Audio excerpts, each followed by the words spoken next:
চলে এলাম বুধবার দুপুরের খাবারের থালাটা নিয়ে। সর্বপ্রথম পাতে পড়েছে ভাত,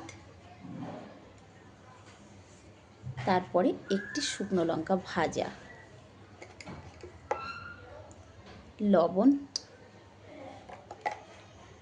এবার যেটা হচ্ছে সেটা আমার ছাদ বাগানের কুমড়ো ফুলের বড়া, সঙ্গে আছে একটি লঙ্কার পাকড়ি।